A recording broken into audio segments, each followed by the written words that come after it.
Live NFL trivia every Wednesday night on Twitch at 9 p.m. Eastern. Come show off your football knowledge for a chance to win cash prizes. Check the link in the description to find out more. And now, on with our feature presentation.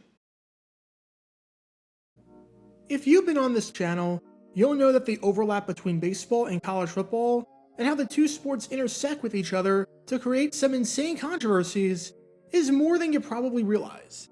Because when it comes to MLB and the NCAA, it seems like there's always something and some sort of conflict that's causing a ton of issues, even before the whole Aaron Judge cutaway fiasco with ESPN. There was the time that Michigan threatened to boycott their game against Minnesota after learning that the Metrodome wasn't available for the day that the game was originally scheduled for, since the Twins made it to the playoffs. You can learn more about that by clicking the card in the upper right corner. There was the time that San Diego State had to play a game at Jack Murphy Stadium merely minutes after the San Diego Padres wrapped up play in the same venue, which you can learn more about by clicking the card in the upper right corner. And in my most recent video, I talked about the bizarre conflict that took place in 1995 in Reno, Nevada, where one ABC affiliate decided not to show the start of the World Series so that the affiliate could carry the ending to the Nevada football game, which you can learn more about by clicking the card in the upper right corner. You get the idea. There's a surprising amount of intersection that leads to some interesting conflicts. And with that being said, here's another one that you might not have known about, but caused quite the fuss, where college football and baseball were going head-to-head against each other, and a major conflict occurred that forced the network to choose one over the other. Because in 1990, CBS had an absolutely critical call to make. Do we show an absolutely critical MLB game that has a huge implication on the playoff hunt, and could go a long way to deciding the pennant? Or do we show a fierce college football rivalry game? And the decision that CBS came to ruffled quite a few feathers, to say the least, to the point where more than 30 years later, it's still a hot topic for discussion for those who remember it, as to whether or not the network made the right call. Because this is the story behind what has to be the craziest broadcasting controversy for CBS of the entire 1990 season. Before I talk about what CBS decided to do, we need some context to understand the importance of the two games at hand, what the original game plan was, and then what caused a wrench to be thrown into those plans. It's September 22nd, 1990, and CBS had a great sports day planned on their schedule, where you could just spend your Saturday tuned into the station and not touch the remote. To lead off the day, at 12 o'clock Eastern, you had the best rivalry in the American League, the best rivalry in baseball, and maybe the best rivalry in all of American professional sports, as the Boston Red Sox were traveling to Yankee Stadium to take on the New York Yankees. What you're watching right now are highlights from what the Red Sox did the previous night to the Yankees, when they won 3-0 after holding the Yankees to just 3 hits. And aside from the obvious rivalry aspect of this game making it big, this was a huge game for determining the playoff picture in the American League. Back in 1990, you had to win your division in order to make it into the playoffs, as the field was ultra exclusive. In 1990, of the 26 teams in Major League Baseball, only 4 made it to the playoffs, or just a hair above 15%. Now the Yankees were dead in the water by this point.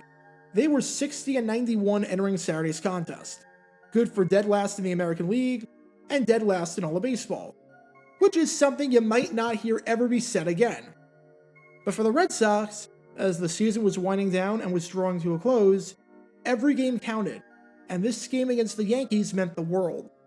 They were 82-69, tied with the Toronto Blue Jays for first place in the division, so they didn't have a whole lot of room for error if they wanted to get that AL East title and make it to the playoffs for the 3rd time in the last 5 years. That was the game that was going to lead off the festivities for CBS at 12 o'clock in most of the country. And then, 3 hours later, at 3 o'clock, you had another rivalry game.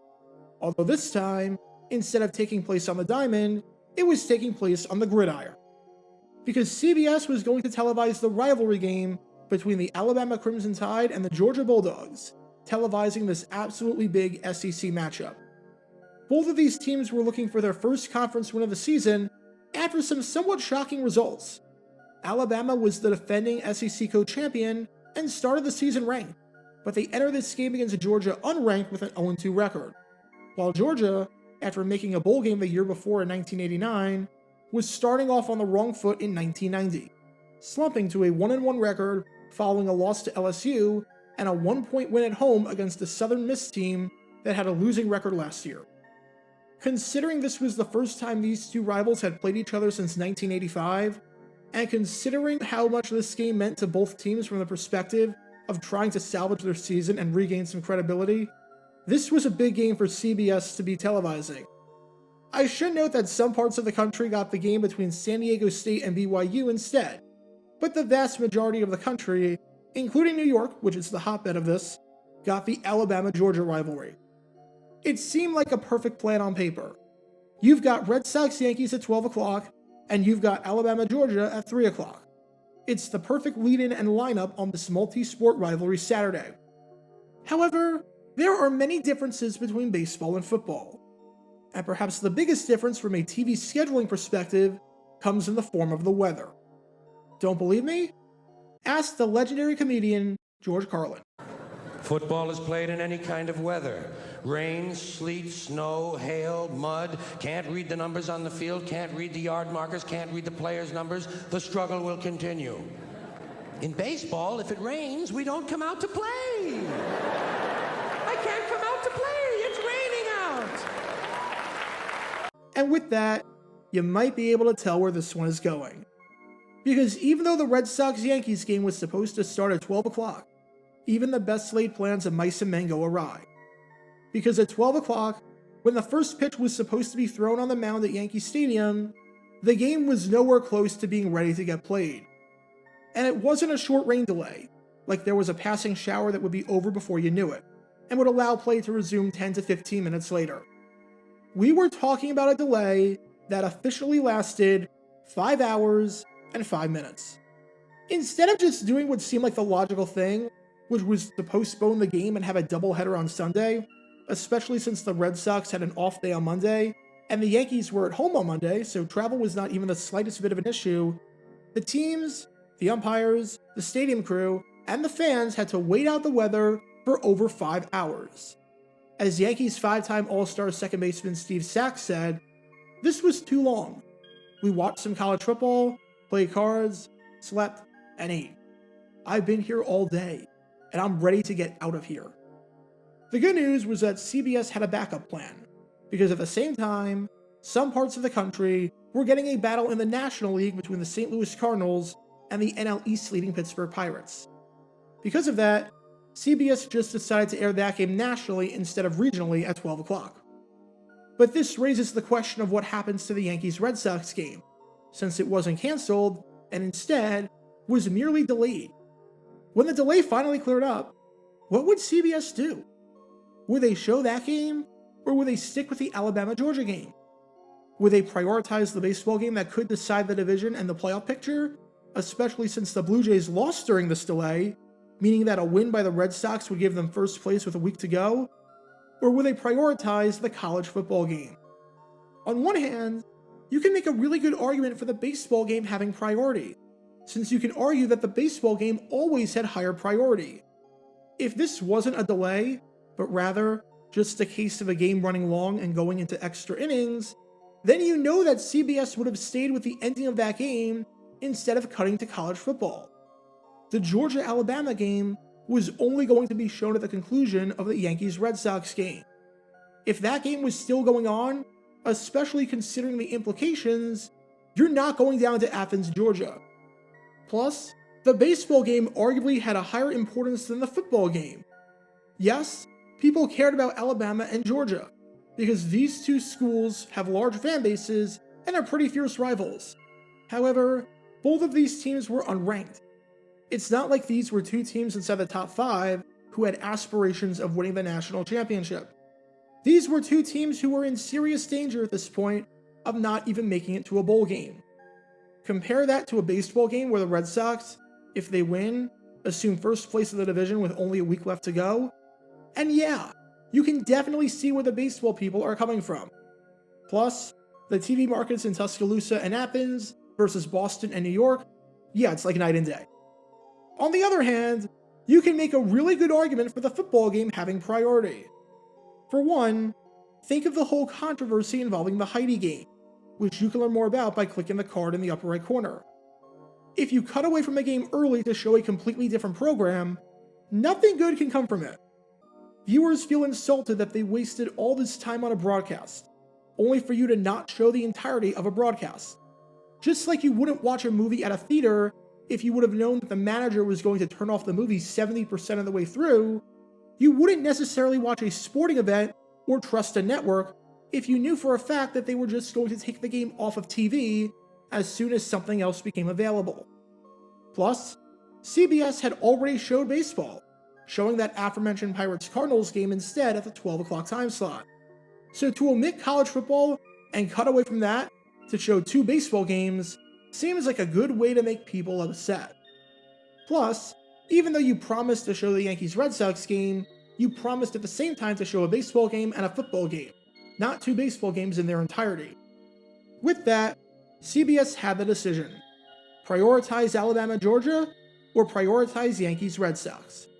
And CBS made the call that even though they advertised that they would show the Yankees-Red Sox game, even though the Yankees-Red Sox game was being played, and even though the Yankees-Red Sox game meant a ton of things for a variety of reasons, not the least of which being a playoff spot, that they were going to stay with the Alabama-Georgia game and not show Red Sox-Yankees. The rain delay was just too long that it didn't make sense to do it, especially since it meant that CBS would have to reshuffle all of its other programming, seeing as the game didn't end until sometime past 9 o'clock. And since CBS fulfilled their contractual obligation by showing a game nationally in that 12 o'clock window with Pirates-Cardinals, they were completely off the hook, and they decided to ride it out with Alabama-Georgia, with college football winning again. That was the logic that CBS spokeswoman Sandy Janellis said when talking about why CBS made the difficult decision to abandon their promise to show the possible division-altering Yankees-Red Sox game to stick with an unranked Georgia against an unranked Alabama. Side note, but between the last place Yankees, an unranked Georgia, and an unranked Alabama, 1990 truly was the bizarro world compared to today, because I don't know the next time we'll be able to say all of those things. But what this meant was that not a single person, not even in Boston or New York, would be able to watch the game. If you wanted to follow the game, the only way to do it was to hope that you could find a radio station, because when it came to television, baseball was completely left in the dust.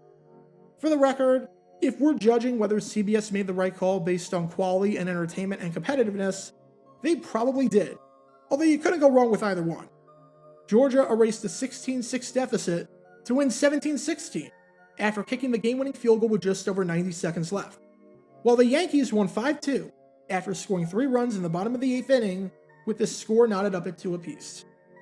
But if you ever wanted an example of just how much football is king in this country, what CBS decided to do in 1990, ticking off the entire New York and Boston markets in the process, 2 of the largest and most vocal markets there are, exemplifies that. An unranked football game between 2 teams with a combined losing record, or a baseball rivalry game featuring 2 of the most popular teams in the country that will change the makeup and the complexion of the division with 1 week left. And they went with the college football game. Because on this day in 1990, to all those who complained about this decision, CBS told them to go put a sock, or should I say, a red sock, in it. Get your official Jaguar Gator 9 merchandise by going to jg9shop.com, and be sure to like this video, ring the notification bell, and subscribe down below if you haven't already, as it helps the channel out a lot. And be sure to check out Twitch every Wednesday night at 9 p.m. Eastern for your chance to play NFL Trivia and win cash prizes. Link in the description below. Also, special thanks to all of our Patreon supporters for helping out the channel. Your support is greatly appreciated. See how you can become a patron and request future video topics in the description below.